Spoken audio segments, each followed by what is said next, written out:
Hello everybody and welcome to the first episode of Modded Farming. Better name pending. And in today's episode we're going to be looking at how to obtain infinite water shards from Thaumcraft. The machine we're going to be using to achieve this is fairly small, sizing up at a 2x3x3 block machine. The mods that you'll need in order to create this particular version shown on the screen here are Thaumcraft, Nihilo, Astris, Ender.io, RF Tools, Minefactory Reloaded, and Thermal Expansion. Some of these mods are interchangeable with others, so if you don't have some of these mods, this machine may still be possible to make. However, Thaumcraft, Nihilo, and Astris are mandatory in the creation of this machine. The others are possible to switch out with other mods that will fulfill the same purpose. Materials to make this machine are as follows. You'll need an automatic hammer from Astris, an add-on for Nihilo, containing a stack of both speed and fortune upgrades. A crafter from RF Tools, however, any other automatic crafting machine will suffice. 2 deep storage units from Minefactory Reloaded, or any other mass storage block for both the water shards and the excess ice created. 3 item conduits from Ender.io, or any similar item transfer method, and a source of power for the hammerer and crafter. In this example I'm using a creative energy cell from Thermal Expansion, connected by one Ender.io Ender Energy Conduit. You may be wondering how this machine works. Well, the process is pretty simple.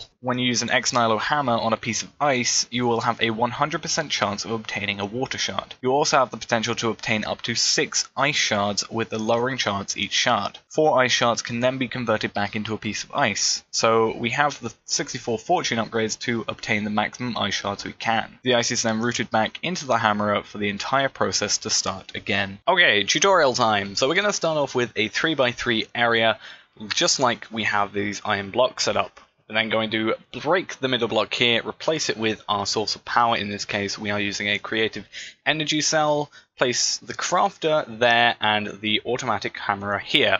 So just in line with the energy cell. We're then going to move on, place the 2 deep storage units in the remaining 2 places next to the energy cell. And then place, just for the convenience of showing how many items are in each, we're going to place some deep storage labels from simple labels in there. We're then going to take an Ender Energy Conduit, place it in the middle here. This is going to supply power for both the crafter and the automatic hammerer.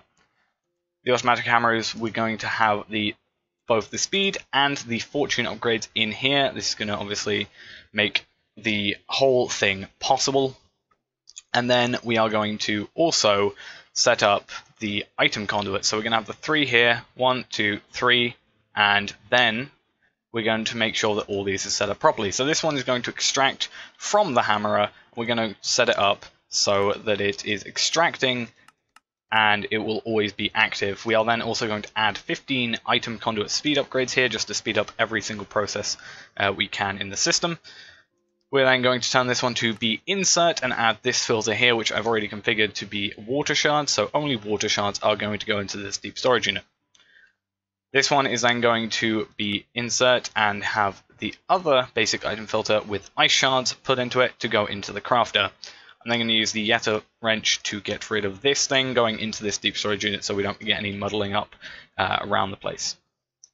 Then we're going to go in here, make sure that this one is always active, and add 15 item conduit speed upgrades. Make sure this one is inserting into the deep storage unit. Give this one the upgrades and set it to be always active, and make sure that this one is inserting into the hammerer. And pretty much that is it. Now all we have to do is put this one piece of ice in here. As you can see, there's nothing in the deep storage units.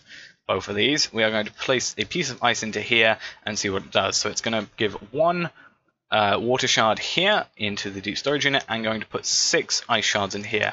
So we'll set up the recipe in here, 4 of these, and they will go and make 1 piece of ice. And then this will slowly but surely give us more and more ice over time.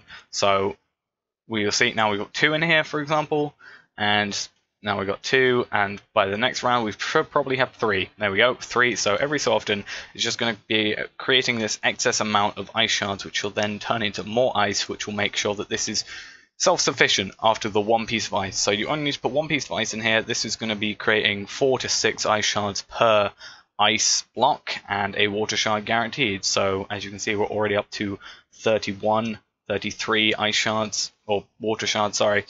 And yeah, anyway guys, thank you for watching. If you enjoyed the video, consider leaving a like and subscribing, and if you have any ideas for a future episode, then put them down in the comment section and I'll see what I can come up with.